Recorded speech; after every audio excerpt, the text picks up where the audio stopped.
An 1827 survey of the farm that stretched along what is now Port Washington Boulevard, about as far as Salem Road, indicates there was a school in the south corner of the property in a section called Flower Hill. Said to have been built in 1757, the little Flower Hill School was Port's very first school. The Little Red School, built in 1848 on the north corner of Pleasant Avenue and Mill Pond Road, was also referred to as the Schoolhouse of Cow Bay, School Number 5, and the Down Neck School.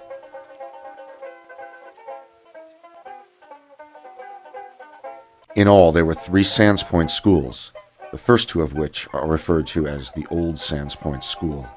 Old Sands Point School Number 1 was built in 1864 on Schoolhouse Hill. It was later converted to a private home, and in the early 1900s moved across the street, where it still stands at number 12, School Street. In about 1869, another school was built nearby Port's first school. It started out with 2 rooms and was called interchangeably the Flower Hill School, School Number 4, or the Up Neck School.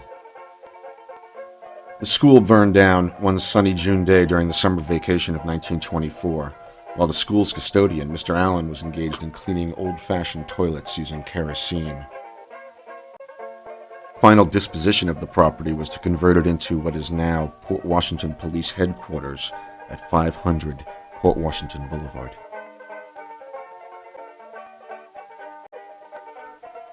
The first Sands Point School, built in 1864, was soon closed in 1870, and in that same year, the second Sands Point School was built directly across the street. Both were built up on Schoolhouse Hill on what is today known as School Street. Both were known as the Down Neckers School. For 60 years, the second Sands Point School served some 6 generations of students, most of whom climbed a direct route up from Harbor Road using a path of natural steps made by the roots of locust trees. Prior to 1907, there were 2 school districts in the incorporated village of Port Washington, numbers 4 and 5, with 1 grade school in each section of the village. Palmer Jones, principal of number 5 before consolidation, used to tell of the battles of Baxter Bridge. For an undetermined number of years, the boys of Up Neck and Down Neck districts fought for the control of the key point located on this dividing line. Crossing over this line meant combat. Mud balls, rocks, sticks, and threats were the weapon of combat. Not until the consolidation of the 2 school districts in a hotly contested election in 1907 that cleared up the confusion of identity by merging the 2 school districts into Union Free School District Number 4, when the boys from both districts were represented on our baseball team, did hostilities cease. The population of the school district continued its steady growth from the time the Long Island Railroad extended its tracks to Port Washington in 1898, necessitating the construction of additional school facilities, as demonstrated by the building of the first high school in 1909. Brought on by a dramatic leap in population, as well as elevated standards in education, the new school was built for a cost of $75,000 on the site of the 5-acre Webb Farm. Dedicated on September 17, 1909, the Main Street School represented a giant step forward for Port Washington. It was the town's very first high school. In 1929, with the opening of another high school, Main Street became solely an elementary school, and so it remained until 1985, when it was closed. In 1907, Arthur Stillwell was appointed principal at Sands Point No. 2. Stillwell was quick-tempered and soon became involved in discipline problems with pupils. He maintained discipline in the school by means of corporal punishment and physical coercion. The pupils in turn retaliated for their punishment by stoning their principal on his way home after school. Conditions worsened, as did discipline in the school. Mr. Stillwell was asked to resign or face dismissal. At this juncture, Charlotte Merriman, who had returned to the classroom after several years' absence in another school system, was appointed principal of the Sands Point Elementary School to succeed Mr. Stillwell. In 1929, the school was closed and later sold to a developer. However, the natural root steps still climb the hill directly up from Harbor Road.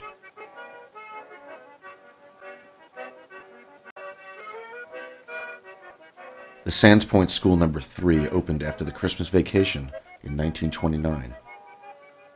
There were 8 classrooms, 1 kindergarten, 1 cafeteria, and 1 gymnasium.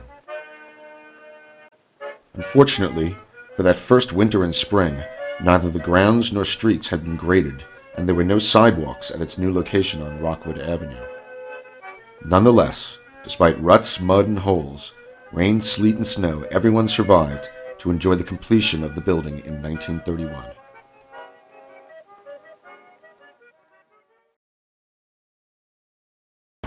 What year was that? I don't know, it must be in 29, I guess. Yeah, I don't know, was it just opened then? Yes, 29. Because we just came from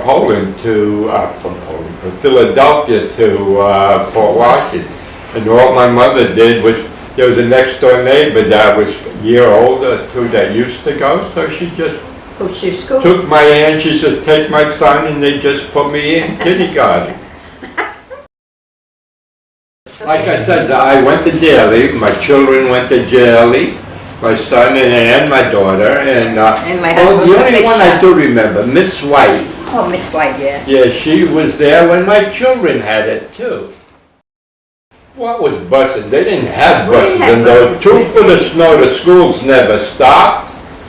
We walked to school in those days. Now if it got 4 inches of snow, the school is closed and everything else.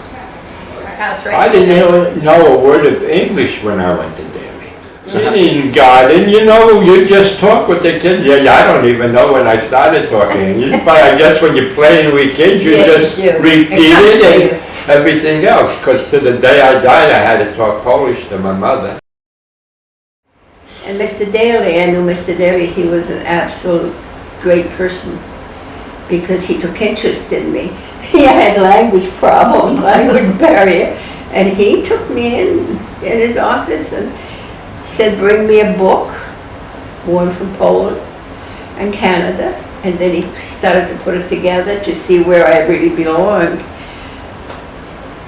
And then I remember there was a boy, and he thought it was great fun to say, well, I'll translate.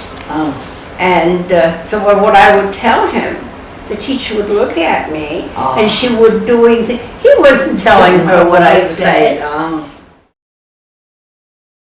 Yes, I attended Daly School, as my father did, and his mother.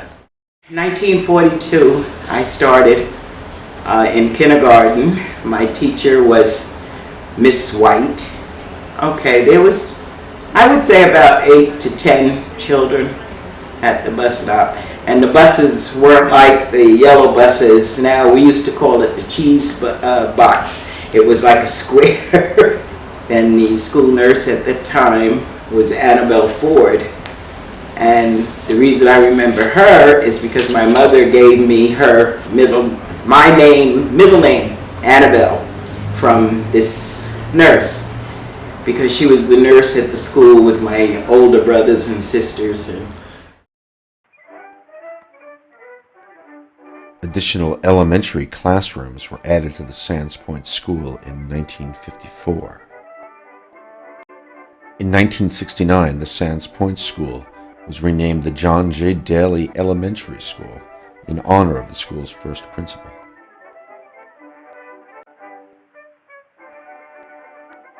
The current principal at that time, Peter Fiella, would later have the school's playing field named after him.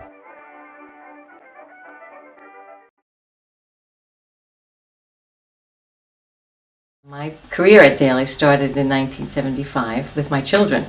So I was a parent and I was a PTA president, and then I became a teacher, and then of course I luckily got a job at Daly School.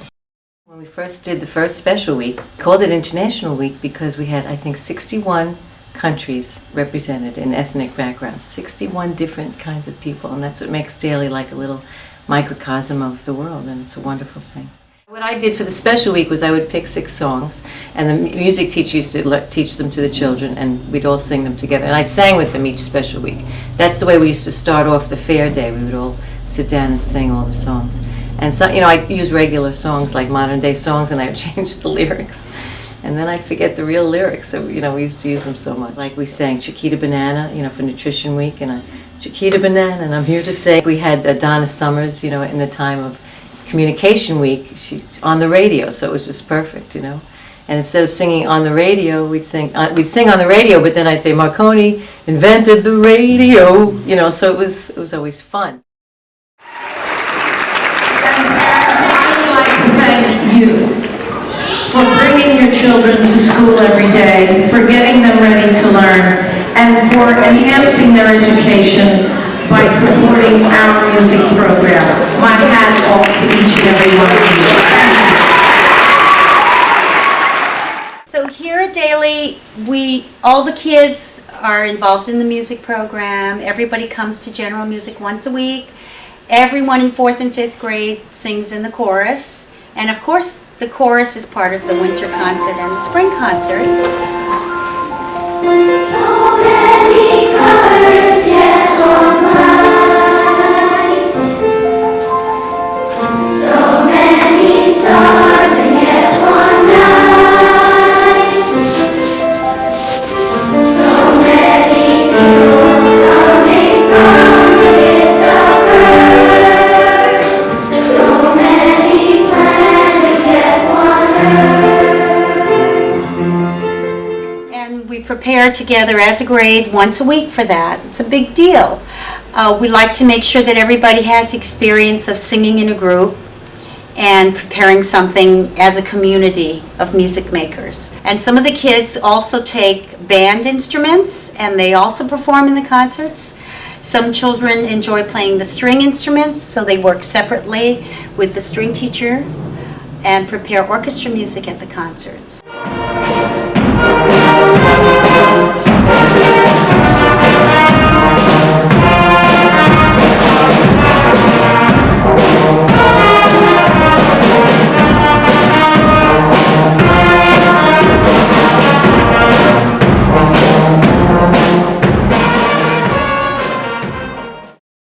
The Reading Buddy thing just evolved to a play.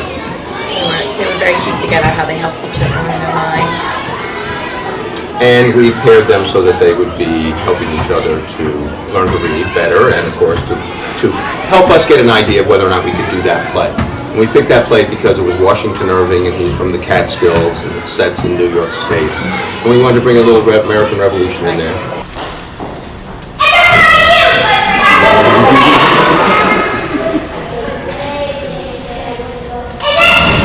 And we were lucky we got to do it on the new stage, and we were the first people to do it, and that was exciting for us and for the kids.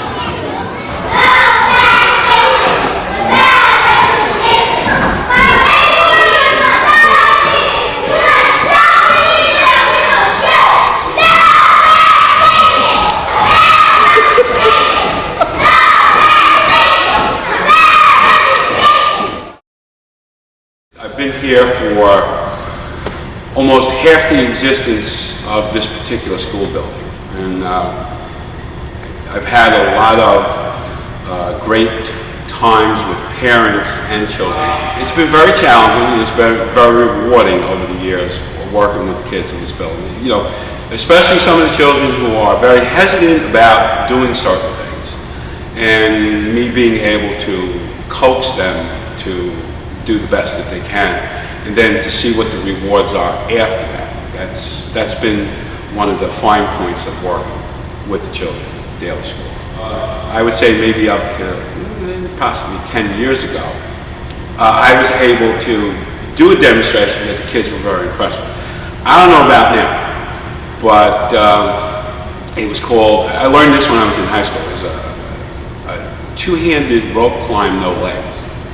So that was very difficult. But I tell the kids, I couldn't do it myself, but if you're persistent about something, no matter what it is, whether you like it or you don't like it, and you're asked to do something, all you really need to do is be persistent about it. It might take a while, but if you don't give up, you will see some progress, and you will impress yourself by being persistent about either learning something or physically doing something. I think there's old values that should be kept in place. So I take that as a compliment, that I remind people somewhat of Peter Fiello in the fact that I do believe in core values in learning. I do believe you get a bang for your buck. I do believe that we're here to teach and to have children learn and be wanting to come to school, and that you know everybody. I want to know every child. I want to know what their interests are. I want to be able to say good morning to them and have them engage me in a conversation as if they know that I know exactly what they're talking about because I'm theirs. I think if I could take a little bit from all my predecessors, then I could become, the complete principal. So you have to look at what was here. You have to look at what good they had, and that's what I think I'm trying to do, is to take a piece of the good from everybody, and that still maintains Daly because they were my predecessors, but I can carry what each one had and move it along the road. So to be that core value, to be that staff developer, to be that one who has a passion for something and be a role model for kids. I think if you looked around my room, you would know what my passion is, and it is children's literature. And there's a lot to be said for that. The love of reading, I think, makes people lifelong, children especially, lifelong learners. So that's the principle at Daly right now. I did very well in everything except history, because I kept saying to the teachers, what difference? That happened already. I was interested in what was going to happen or what was happening. And she used to say, someday you'll understand what history is. And now I do. Happy birthday to you. Happy birthday to you. Happy birthday, dear Daly. Happy birthday to you.